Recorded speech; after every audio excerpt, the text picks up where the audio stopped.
Minimalism has become a trendy topic in today's society, with so many people embracing it. That idea that less is more, or that material possessions don't bring happiness, or that clutter can bring stress and anxiety. And these ideas aren't wrong, but it doesn't tell the whole story. The reality is, minimalism is not a magical solution to all of life's problems. I've always been drawn towards minimalism and simplicity, even as a kid. I loved the idea of just having a few high-quality items instead of just having a room full of junk. And as I grew older, I just became even more passionate about this minimalistic lifestyle that I began to just incorporate it in every aspect of my life. I started decluttering my home and getting rid of things that didn't bring me absolute joy. Remember, that was a big trend back in the day. I started minimalizing my wardrobe and finding things that were just very basic essentials that I could mix and match with pretty much anything. I even went so far as to simplify my diet, cutting out all but the most essential foods and focusing on whole, nourishing meals. And at first, I felt amazing doing this. I had more space, more time, and more clarity than ever before, really. But after a few years of embracing this lifestyle, I just started to kind of get this feeling that something wasn't right. I found myself struggling to maintain this minimalistic lifestyle as I was just constantly hyper focusing on trying to make everything as simple and streamlined as humanly possible. I would declutter my space, but soon enough it would just be filled with new things. And I felt like a failure. I couldn't really understand why I was failing at this. And I know I'm not alone in this, because I know that there's other people out there that struggle with minimalism, even though it's supposed to provide them just a sense of ease and simplicity. It wasn't until I really took a step back and analyzed what was really going on that I realized the hidden reasons why minimalism was failing for me. I think for starters, I started to take minimalism to the extreme. I was so worried about minimalizing my processes and activities that I started to lose sight of the big picture, which is my own personal happiness. One of the big misconceptions about minimalism is it's just about getting rid of stuff. And that is an essential part, but it's certainly not the only thing. Minimalism is about intentionally living with less, but that means something different to everyone. Another misconception is people think that minimalism is easy, and it's not. It's hard work. It requires a lot of discipline and intentionality to maintain a minimalist lifestyle, especially in a society that values consumerism and material possessions. Another issue I was facing was the pressures to conform to a very specific image of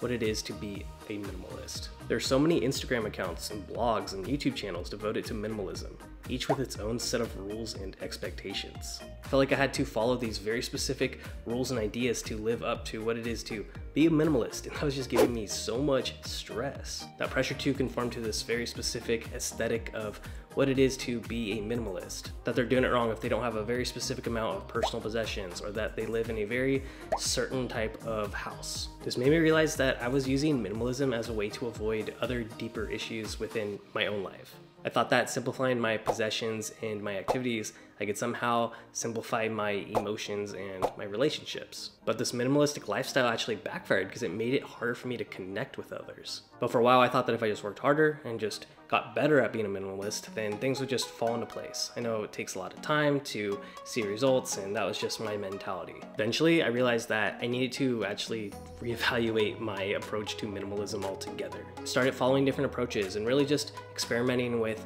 what minimalism meant to me, and not having to follow a very specific guideline on having to have only 3 pairs of shirts or only eating almonds. I really just started to let go of the pressures of feeling like I had to conform to this certain identity of what a minimalist is. And I began to focus on my well-being and happiness and not let minimalism be the driving force in all of my decision making. I started to allow myself to have interests and hobbies that weren't strictly minimalist in nature. And as I made these changes, there started to be a real transformation within my life. I felt happier and more fulfilled and connected to the people around me. And I found myself being able to live a more minimalistic lifestyle on my own terms, which made me happy because I didn't have to conform to a very set list of ideals that other people were telling me. From my experience, I can tell you that minimalism is not a one-size-fits-all solution.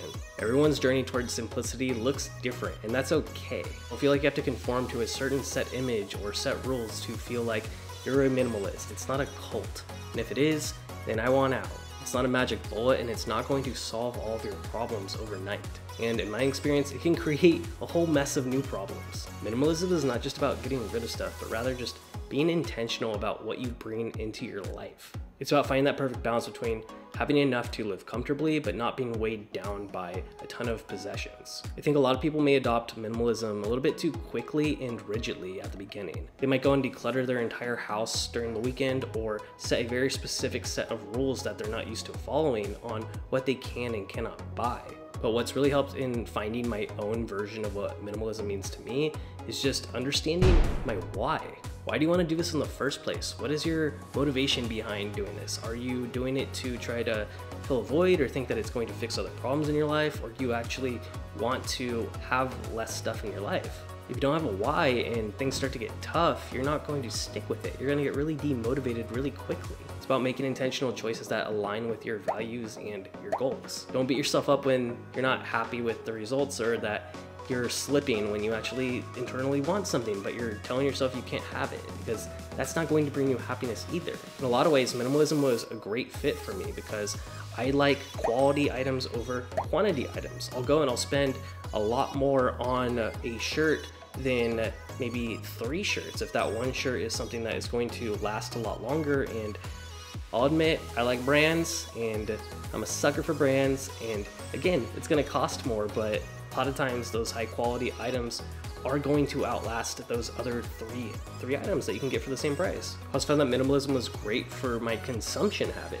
And that wasn't just for physical goods, but things like TV and social media and things that I was just consuming at a high rate that were actually making me really miserable. And I just was getting just cheap dopamine hits and feeling bad about myself afterwards. I think at the end of the day, your well-being is just like the most important thing of all. And in a lot of ways, minimalism will absolutely improve your quality of life and your well-being. Don't sacrifice your mental health and your physical health in the pursuit of minimalism. It's okay to make mistakes and take breaks and focus on things that truly make you happy. Minimalism could be a valuable tool in creating a more simple, meaningful life, but there are some hidden issues with it too. It's not a magic bullet, but with the right approach, you can absolutely develop this lifestyle on your own terms without confining to what everyone else's image of what minimalism is. Thank you guys so much for watching this video. If you made it this far through, thank you.